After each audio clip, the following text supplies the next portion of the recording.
Hello students, this is your second class of first chapter class 12th accountancy accounting for non-for profit organizations. Today's topic is receipt and payment account. Okay, in previous video we all know that what is the meaning of not for profit organizations and all things, and one part is the receipt and payment account. This is very major part. So first that we know what is the meaning of receipt and payment, we explain the topic meaning. Receipt and payment, according to word receipt and payment, you understand that receipt मतलब आना, payment मतलब जाना. पैसा हम सबको मालूम है कि in the accountancy all things related to the money. So in non for profit organisations we make a record as a receipt and payment account. हमें जहाँ से भी पैसा मिल रहा है वो सारे हम पैसे को रिसिप्ट वाले में लिखते हैं, और जो पैसा हम पेमेंट दे रहे हैं उसे हम पेमेंट साइड में लिखते हैं. In debit side we use receipt word and in credit side we use payment word. तो it is the receipt and payment account. Okay, so receipt and payment account all transactions we are taken here means it is related to the previous year, current year and next year. All years transactions we are doing here. जो भी आपको पैसा मिल रहा है, चाहे वो इस साल का मिले, पिछले साल का मिले, नेक्स्ट ईयर का मिले, एडवांस में मिले, हमें सब कुछ यहाँ पर लिखना पड़ेगा. ठीक है ना. अच्छा, रिसिप्ट एंड पेमेंट अकाउंट तो आप बना रहे हो, जबकि हमें मालूम है कि नॉन फॉर प्रॉफिट ऑर्गेनाइजेशन जो है वो उनका मेन मोटो प्रॉफिट अर्न करना नहीं है, but we maintain a record. तो हमें तो बेटा रिकॉर्ड मेंटेन रखना ही है, क्योंकि पैसे का हिसाब किताब हमें यहाँ पर देना पड़ेगा कि कहाँ से क्या पैसा आया और गया. यानी receipt and payment account is prepared from the cash book after a particular period. It is like a summarised cash account. हम जो रिसिप्ट एंड पेमेंट अकाउंट बनाते हैं, ये रिसिप्ट एंड पेमेंट अकाउंट हम किसके हेल्प से बना रहे हैं? कैश बुक के हेल्प से बना रहे हैं. 11th क्लास में आपने कैश बुक बनाया था, जिसमें आपने simple cash book, 2 column cash book, 3 column cash book आपने पढ़ा था.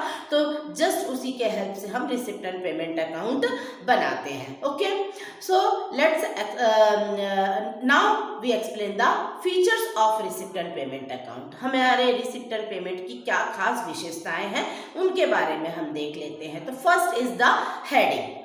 हेडिंग मीन्स जब भी कभी आप कोई अकाउंट बनाते हो बेटा, तो उसके ऊपर आपको हेडिंग मेंशन करना ही पड़ता है. तो यहाँ पर भी हम रिसिप्ट एंड पेमेंट अकाउंट के ऊपर में हेडिंग मेंटेन करेंगे, receipt and payment account for the year ending.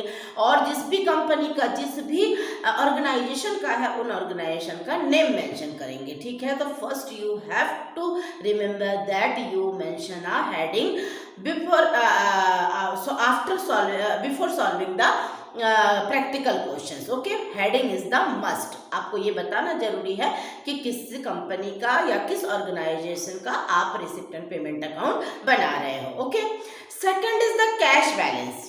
Cash balance means अभी मैंने आपसे कहा ना कि receipt and payment account prepare with the help of cash book. Means हमारा जब कैश बुक बनाए थे तब आपका वहाँ पे बैलेंस सीडी आपका आता है, और वही सीडी हम यहाँ पे ब्रॉट डाउन करते हैं. तो जब रिसिप्ट एंड पेमेंट अकाउंट बनाएंगे तो सबसे पहले हम उनका क्या कर रहे हैं? बैलेंस ब्रॉट डाउन करेंगे, हम वही कैश बैलेंस को लेकर आएंगे. Okay, third point is recording of all cash transaction. यहाँ पर हमारा थर्ड पॉइंट है कि हम रिसिप्ट एंड पेमेंट अकाउंट में जो भी कैश ट्रांजेक्शन है उन्हीं की ही एंट्री करते हैं. जो हमें नहीं मिला हम उनकी एंट्री नहीं करेंगे. हमारे पास जो पैसे आ रहे हैं या जो हम दे रहे हैं हम उन्हीं की ही एंट्री करेंगे. Means all cash transaction are recorded receipt and payment account. Okay, now next topic is capital and revenue item. हम इस रिसिप्ट एंड पेमेंट में कैपिटल और रेवेन्यू दोनों तरह के आइटम को लिखेंगे. ठीक है ना.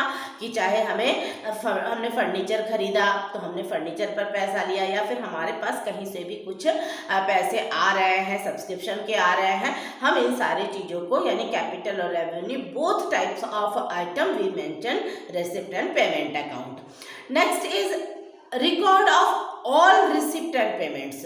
यहाँ पर जो मैंने अभी आपसे कहा कि कैपिटल और रेवेन्यू आइटम तो है, साथ ही साथ हम जितना हमारा कैश जो भी हमारा रिसिप्ट हो रहा है उसका और जो हम पेमेंट हो रहा उसका रिकॉर्ड करना हमारे लिए यहाँ पर जरूरी है। प्रीवियस वीडियो में भी मैंने आपसे बताया था कि नॉन फॉर प्रॉफिट ऑर्गेनाइजेशन में हमारा मेन मोटो प्रॉफिट अर्न करना नहीं होता है, but we maintain all records because trustee और donors want to see your record, ठीक है ना। तो इसीलिए हमें यहाँ पर मेंटेन करना पड़ेगा। Next point is no record of adjustment entry. Adjustment means outstanding, prepaid, accrued, unaccrued, all things, all adjustment you learn in your previous class. तो ये जो एडजस्टमेंट है इसकी कोई भी एंट्री हम रिसिप्ट एंड पेमेंट अकाउंट के प्रैक्टिकल क्वेश्चन बनाते समय नहीं करेंगे। रिमेंबर दैट कि कोई भी एडजस्टमेंट एंट्री मीन्स हमें यहाँ पर वास्तव में जो मिल रहा है या वास्तव में जो हम पेमेंट कर रहे हैं सिर्फ उतने की ही हमें यहाँ पर एंट्री करनी है। जो बाकी है, नहीं मिला है, मिलने वाला है, देंगे, कुछ का एंट्री नहीं होना, means no adjustment entry record here. Okay, this all the features.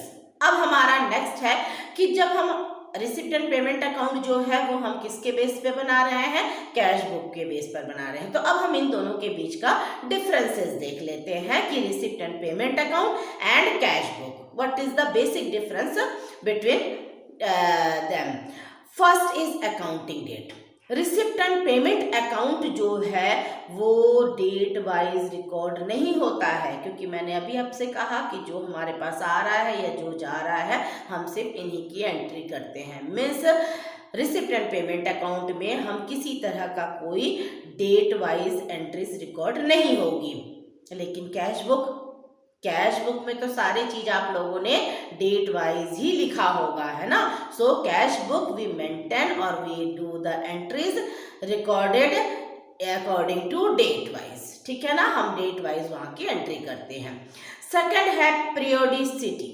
Periodicity मतलब होता है एक समय अंतराल। कौन से समय का? Receipt and payment is prepared at the end of the year. जब मेरा साल खत्म होने वाला रहता है तब मैं रिसिप्ट एंड पेमेंट अकाउंट बनाते हैं। लेकिन कैश बुक या कैश अकाउंट जो है वो ट्रांजैक्शंस जो है वो हमारा डेली होता है, रेगुलर बेसिस पर, कि मेरे पास कौन सा आया पैसा, किसको देना था, किससे लेना था। All cash transactions you are maintain in your cash book regularly daily.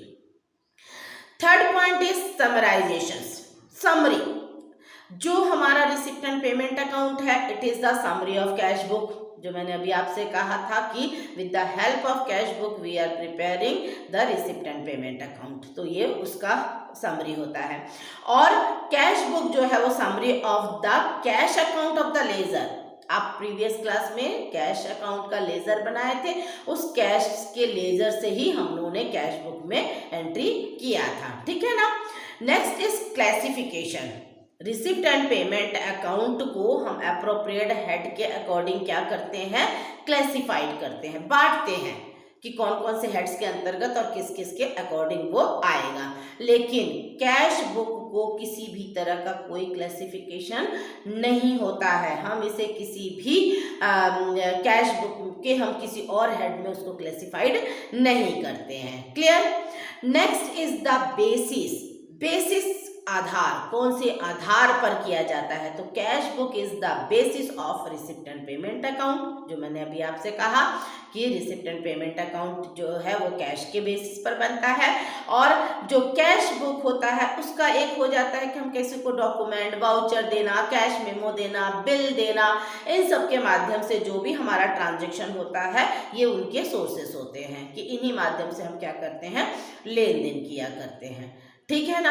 तो ये all things are the differences of the receipt and payment account and cash book. Okay, so I think you understand both things, means features and differences. Okay, good day for today's topic.